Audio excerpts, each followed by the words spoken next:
everybody, good morning. How is everyone? So I'm Charlotte, I'm the fertility coach. I'm here to talk to you about all things right from when you're starting to try and get pregnant through to pregnancy, any fertility treatments, so IVF, IUI, any donors, if you decide to go through adoption, surrogacy, anything that you choose. So I've lived and breathed this stuff. I've gone on my own journey for a long time.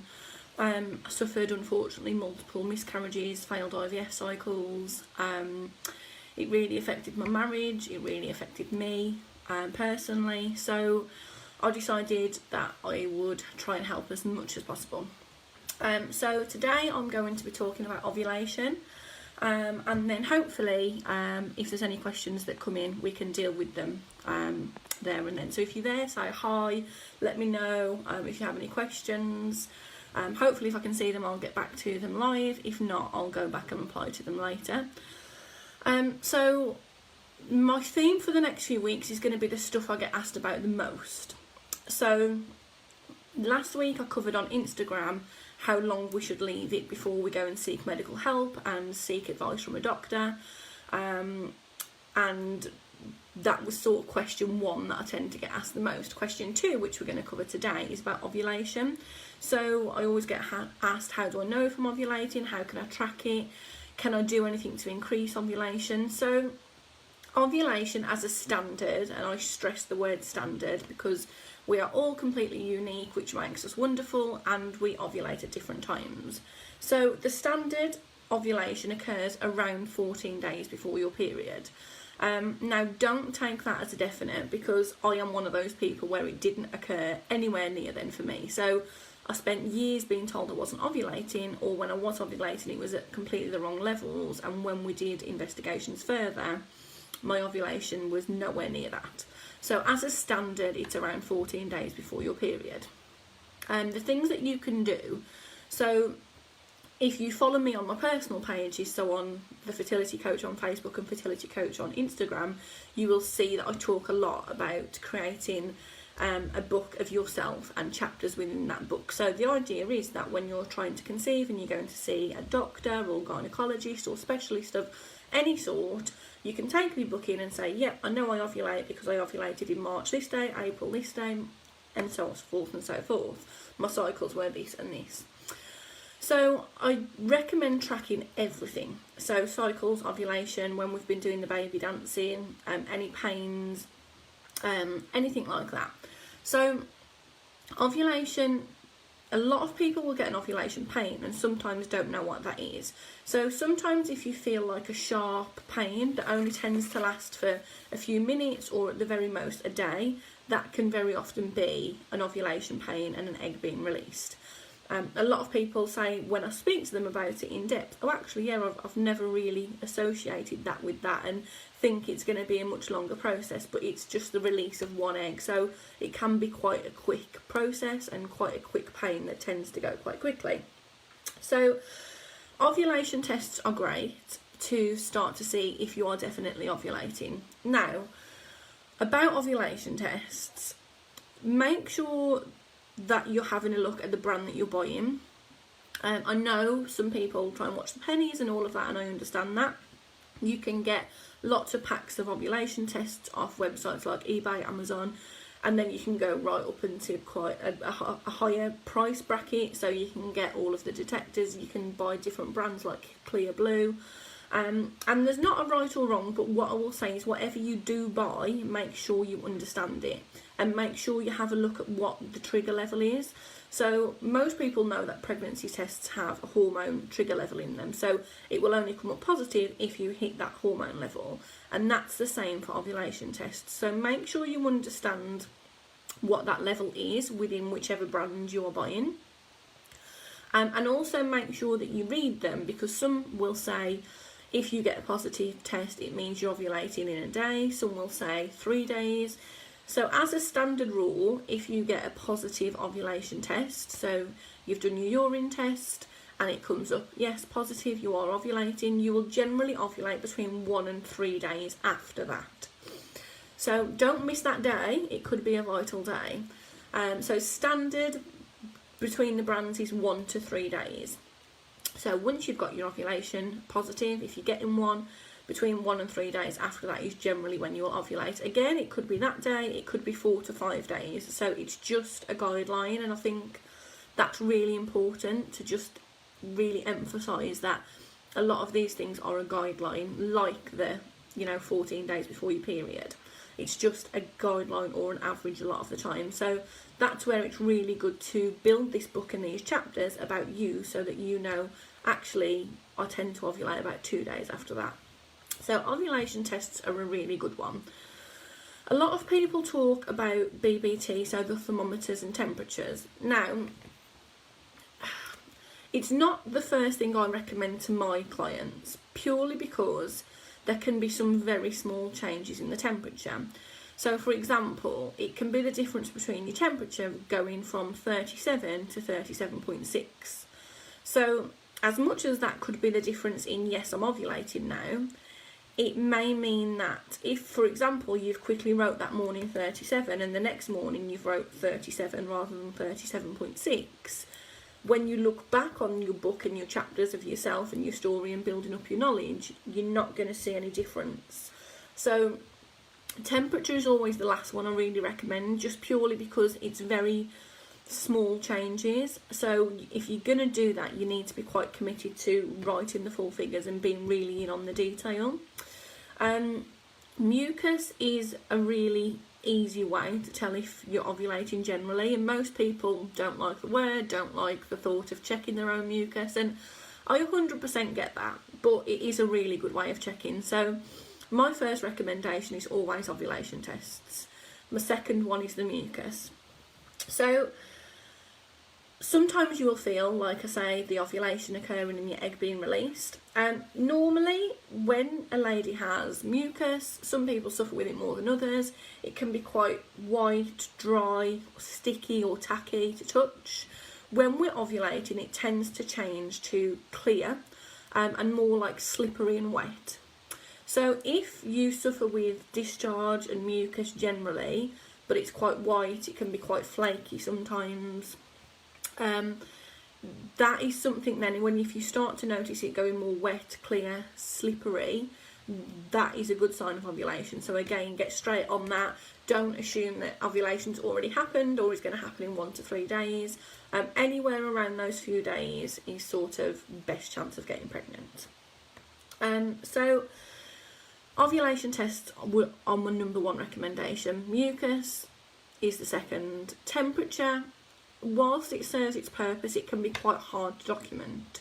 And generally, if you are going to do your temperature, so I will discuss it in case it's something you want to do, a digital temperature is obviously best because you can see the exact.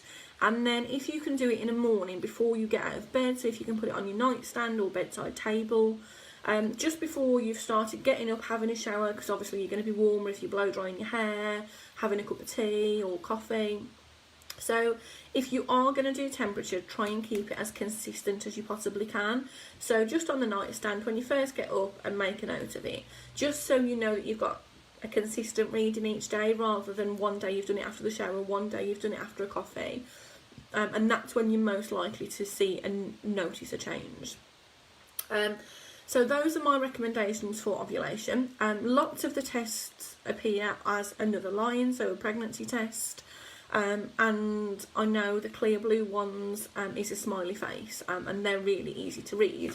One of the things I will give you a little bit of advice about, because I've made this mistake, and lots of the things I talk about are because I've done it, learnt it, made a mistake, done something wrong over the time, spent my money on something that I probably wouldn't have second time round, and the things I've learnt from. So lots of the, the plain white strips, ovulation tests and pregnancy tests look very much the same.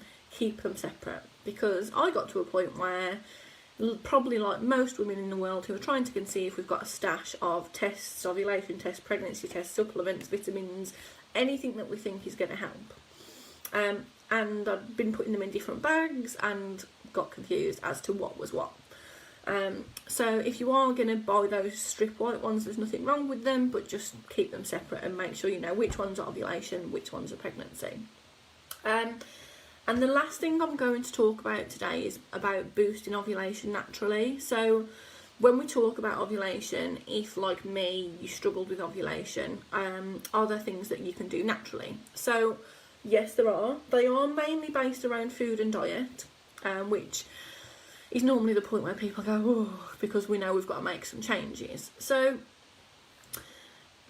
the natural way of boosting things is generally food. So try and eat fibre. It's all the good stuff and cutting out or limiting the bad. So avoiding things like processed meat, things that are really high in trans and saturated fat. And I'm not saying it's not things that you can't have and you've got to completely limit it, because you haven't. You can have them in small amounts. So for example, if you're going to have chocolate, if you've got a lot of willpower, which I don't with chocolate, then try and limit it to like 4 squares, or have dark chocolate. And I recently found out that anything 70% cocoa and above is much better. So you can look at that 2 ways. It's healthier, or you can have more, whichever you choose. So one of the things that I learn, and I get told off about all the time, is breakfast. I've never been a breakfast eater, but the difference in having breakfast to your body is amazing. Because if you think about it, if you're having your evening meal at 6-7 p.m. at an evening, 8 p.m. even, and then you're going until lunchtime the next day, there's nothing there for your body to run on. And ovulation needs that. We need that as women. So when they say breakfast is really the most important meal of the day, it really is, because it boosts everything, it gets everything going, it wakes everything up. So have your breakfast, avoid processed, saturated fat, trans fat, anything that's really high in sugar, additives, colourings, sweetener. A lot of people, when I speak to them, because as part of my programme that I run, we look at diet, detox, all of that. And a lot of people will say, oh, I've bought this low fat or no sugar product. And generally when I say to them, okay, well, what else is in it? If you're replacing low fat, there's generally sweetener or something in it. If you have got something that's no sugar, it's got lots of volume of sweetener in. So if you are going to have something that's fatty, have something that's a full fat, because some of those fats are good, and you're generally better off to have, for example, a yoghurt that's full fat than have a yoghurt that may be advertised as low fat or no fat or fat free, that's full of sugar or sweetener, that's full of sweetener, or additives or flavourings. So if you are going to have something, try and make it as whole as possible. And we do need some of those good fats and those like healthy fats, so things like avocados, oils, nuts. Try and include those in your meals. Things like dark green vegetables are really good, so spinach, broccoli, some of the cabbages, anything that's dark like that, like leafy spinach, like kale, all of that sort of thing's really good. And citrus fruits, so oranges, grapefruits, all of that is really good, because there's a lot of vitamin in it, and there's also a lot of potassium, and all of the things that will really help our ovulation. So we can help to boost our ovulation naturally. It does require changes generally in food and diet, and it is one of those things that we're not going to change it on Monday and see the difference in Wednesday. We need to keep it up and keep consistent. So I always recommend making small, manageable changes, because they're most likely to be consistent. Exercise can be really good as well. If you follow me over on my things, you'll know when I talk about it, it's really important to do something that you enjoy, because again, it's got to be consistent. If you don't like boot camp and you don't like running, don't sign up for a Saturday morning boot camp that's all running. If you like walking, which I do, go for a walk. If you like swimming, go for a swim. Do something that you enjoy, because otherwise you're not going to want to go and do it. And then at the end of all of those natural remedies and everything you've tried to do yourself, if then you're not ovulating, or your ovulation levels aren't where they need to be, which generally comes from having a blood test at your doctor's or nurse or clinic, they will generally tell you if you're not meeting your ovulation levels, or they could be improved. Very often then people will be prescribed Clomid, which I had myself. So Clomid normally gets prescribed in 3 months, so you can have it for 3 months. Generally not much longer than that. Sometimes it can be the 3 months as a break. So I got pregnant on my 2nd month of Clomid, but unfortunately that resulted in miscarriage, so we had to wait a while for that to sort itself out, and then I could try the 3rd month later on, which didn't work, unfortunately. But generally Clomid comes in 3 month subscriptions and prescriptions, so it is something that you normally have to get from your doctor. I don't recommend buying anything like that on the internet, just because if you follow me again, you'll know I talk about we need to understand what it's doing for our body. If you have a diagnosis of something else, it could affect that. So for example, I've got endometriosis, so I needed to be sure that everything I was taking, putting in my body and digesting wasn't going to cause anything else to happen with my endometriosis, or cause a flare-up, or in any other area of my life. So if you are going to go and buy things that are advertised and marketed at boosting ovulation, please make sure you understand what they are going to do. It's sort of my number one piece of advice, and the whole reason that I started to do this, because I used to sit and look at tablets that would boost ovulation, tablets that would make me ovulate better, and however I wanted to phrase it on Google, I used to think that if I phrased it differently, then different things would come up. And I have been known in the past to buy things off there and take things, and the reality of the matter is it can be quite dangerous. So I didn't know what it was going to do for me, or even what was in them. Whereas obviously if you're getting something prescribed from your doctor or healthcare provider, you know that it's safe. And you can have those discussions with that person as well to see what it's going to do for you. Are there any side effects? If you feel a certain way, Clomid made me quite hormonal, quite emotional. So at the end of month 1, I sort of rung and said, is it normal to feel like this? So you need to make sure that you've got that relationship where you can go in and check in with people, and if you have been prescribed something, that you can go and give feedback and just double check if you need to, because the last thing you need is to be having something prescribed to help and then you sat there worrying for a month or 2 months or 3 months, however long it may be. So there are ways to boost ovulation naturally. If you would like to know more, please feel free to message me or ask a question and I'll reply. But certainly, as in identifying if you are ovulating, ovulation kits are definitely my number one choice. They're really easy to make, really easy to pick up from like Amazon, eBay, different websites. Most supermarkets stock them, so they're quite easily accessible. So if you need any help with ovulation, how to increase it, or anything else that you need, then please find me a question on here or head over to my own pages, which is on Facebook, The Fertility Coach, and on Instagram, Fertility Coach UK. And I'll see you next Tuesday at 11 AM on Instagram.